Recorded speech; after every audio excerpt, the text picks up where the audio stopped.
Love you all. ఈ అమ్మాయి గురించి కూడా చెప్పాలిగా, మళ్ళీ లాస్ట్లో లేనిపోయింది. డబ్బులు ఇచ్చినా చెప్పాలి, తప్పదు. మాకు చెప్పినట్టే.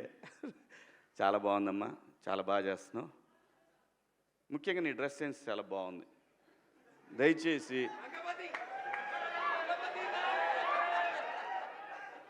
ఇంకో విషయం చెబుతున్నా, అమ్మాయిలు హీరోయిన్లు ఏ బట్టలు పెడితే వేసుకొని పోతే మనమే దరిద్రం అనుభవించాల్సి వస్తమ్మా.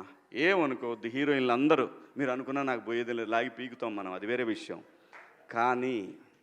కానీ మీ అందం చీరలోనో, మీ అందం నిండుగా కప్పుకునే బట్టల్లోనే ఉంటుంది తప్పితే సామాను కనపడే దాంట్లో ఏముండదమ్మా.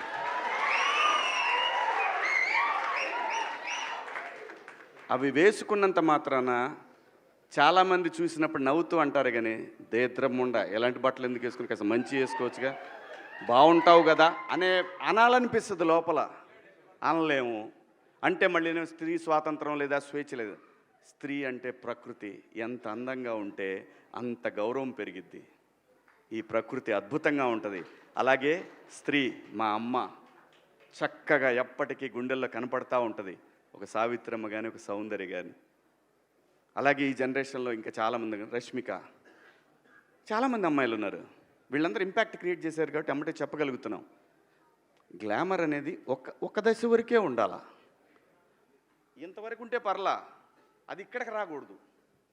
నేనేవాళ్ళే కానీ చెప్పడానికి మళ్ళీ అందరు రేపు పొద్దున పెద్ద పెద్ద వాళ్ళంతా బయలుదేరతారు, మాకు స్త్రీ స్వేచ్ఛ లేదు. స్వేచ్ఛ అనేది అదృష్టం. ఆ స్వేచ్ఛని కోల్పోవద్దు. మన గౌరవం ఎప్పుడు పెరుగుద్దంటే మన వేష భాషల నుంచే మన గౌరవం పెరిగిద్ది. అందులో ప్రపంచ వేదికల మీదైనా సరే చీర కట్టుకున్న వాళ్ళకే విశ్వసుందర కిరీటాలు వచ్చినాయి. Thank you so much. Thank you Shivaji గారు, థ్యాంక్ యూ సో మచ్.